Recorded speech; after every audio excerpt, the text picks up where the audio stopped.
এখানে তারা আজ পর্যন্ত বাংলাদেশের মানুষের সামনে কখনো সত্য কথা বলেনি, সব সময় প্রতারণার আশ্রয় নিয়েছে। প্রতারণার আশ্রয় নিয়ে বাংলাদেশের মানুষকে তারা বোকা বানানোর চেষ্টা করছে। আজকে যে সমঝোতা চুক্তি যেটা তারা স্বাক্ষর করে এসেছে, এর মধ্যে পরিষ্কার করে বলা আছে যে এই সমঝোতাগুলো হয়েছে, এই সমঝোতাগুলোর অর্থই হচ্ছে যে অতি অল্প সময়ের মধ্যে বাংলাদেশকে তারা নির্ভরশীল করে ফেলবে ভারতের কাছে, যেটা প্রমাণিত হয়ে গেছে। এবং যে সবচেয়ে বড় মারাত্মক যেটা আপনার যে করিডোর তারা দিচ্ছে, রেল করিডোর, এই রেল করিডোর তো বাংলাদেশের কোনো কাজে লাগবে না। তারা বাংলাদেশের মাটিতে তারা রেল লাইন স্থাপন, রেল ব্যবহার করবে, সেখানে বাংলাদেশের কোনো স্বার্থ ব্যাহত হবে না।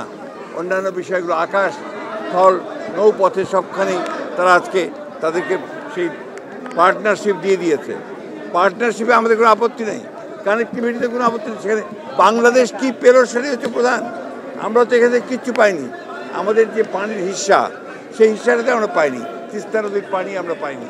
আমরা অন্যান্য অভিন্ন যে নদী আছে তার কোনো হিস্সা আমরা পাচ্ছি না। এই একটা সীমান্তে হত্যা বন্ধ হচ্ছে না। আমাদের যে ট্রেড ডেফিসিট আছে তার জন্য কোনো স্বচ্ছ কোনো ব্যবস্থা সেখানে নেওয়া হয়নি। তো সেইখানে আমরা যেটা বলছি সেটা আমরা সত্য কথা বলছি, আমরা কোনো ষড়যন্ত্রের কথা বলছি না। আমরা বলছি সরকারি এই অবৈধ সরকার তারাই আজকে চক্রান্ত করছে যে বাংলাদেশকে পরনির্ভরশীল করে ফেলা। এখন একটি ফ্যাসিবাদ প্রতিষ্ঠা লাভ করেছে, একদলীয় একটা শাসন ব্যবস্থা চেপে বসেছে। শাসক গোষ্ঠী আওয়ামী লীগ তারা এই একদলীয় শাসন ব্যবস্থাকে বাস্তবায়িত করার লক্ষ্যে দেশের রাষ্ট্রীয় প্রতিষ্ঠানগুলিকে সব ধ্বংস করে ফেলেছে। দেশের মানুষ এখন আর ন্যায় বিচার পায় না।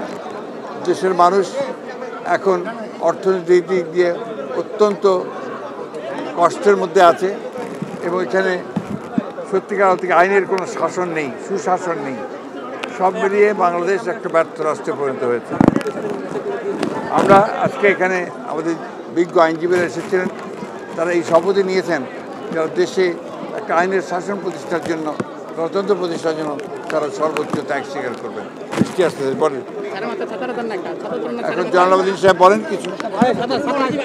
আমরা আজকে দেশের সর্বোচ্চ আদালত, সুপ্রিম কোর্ট এবং ঢাকা আদালতের আইনজীবীদেরকে নিয়ে এখানে এসেছি।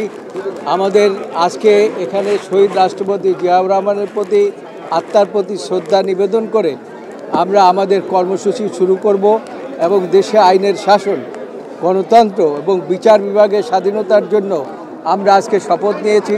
ইনশাআল্লাহ অল্প কিছুদিনের মধ্যেই আমরা চেষ্টা করব আইনের মাধ্যমে এবং বিচার বিভাগের মাধ্যমেই আমাদের নেত্রীকে মুক্ত করার জন্য, এবং সেই জন্য সকল আইনজীবীরা প্রস্তুত হয়ে আছে এবং আইনজীবীদের নিয়ে ইনশাআল্লাহ জাতীয়তাবাদী আইনজীবী ফোরাম সামনের দিকে ঐক্যবদ্ধভাবে এগিয়ে যাবে এবং ইনশাআল্লাহ আমরা সাকসেসফুল হব আল্লাহর রহমতে।